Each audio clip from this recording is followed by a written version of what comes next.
Hello again. So we're going to look at the Ventipac now.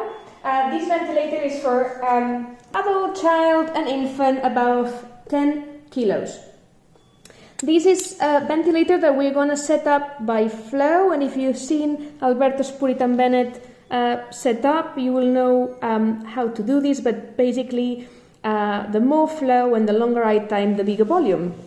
And if we go here, we're going to see that we have a scale for both frequency based on the expiratory and inspiratory time, same as in the Ventipac, and then we're going to have a list of tidal volumes based on the flow that we're giving and the inspiratory time where we are delivering this flow. Okay, so cheat sheet, very easy to use. This ventilator only has an oxygen port.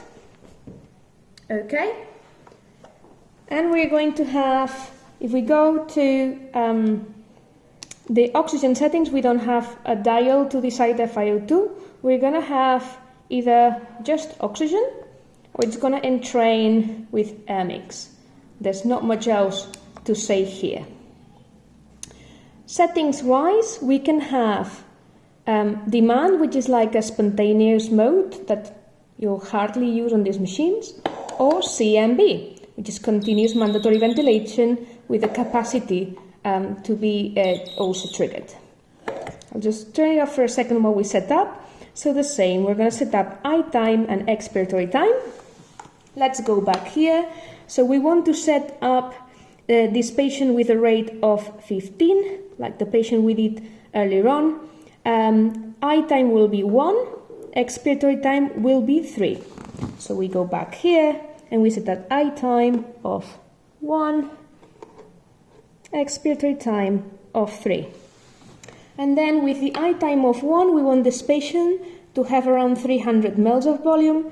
So it's going to be between 0.25 and 0.5, the settings that we need of flow.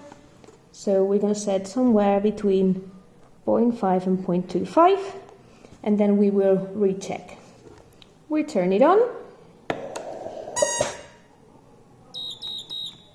And the same as before, this is the pressure alarm that we will set up.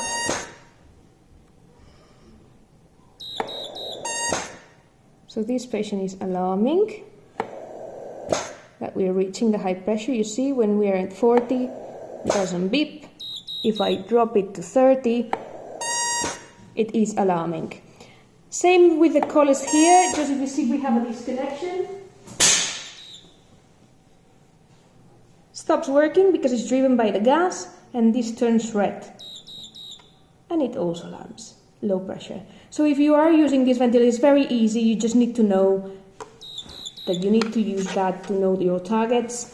Other specifications comparing to the Ventipac is a single limb circuit that has a leak.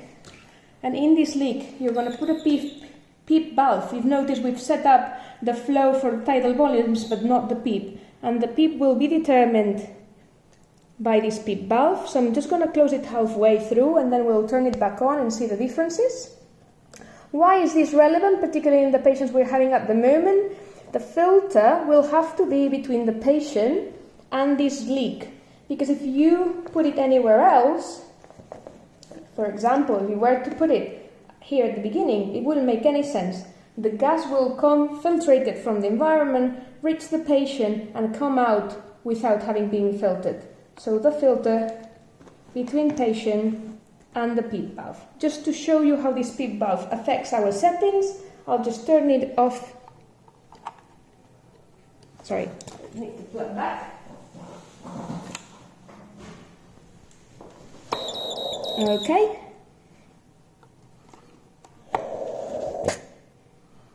There you go. So we've left the PEEP valve just partially open. I'm gonna lower it down.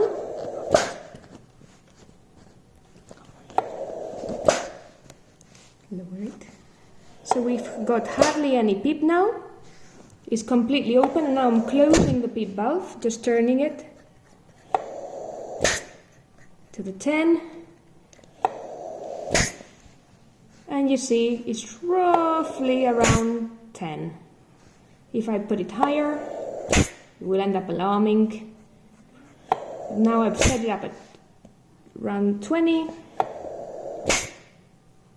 and it doesn't quite achieve it, but it's certainly giving us more peep. So if this is as close as it gets,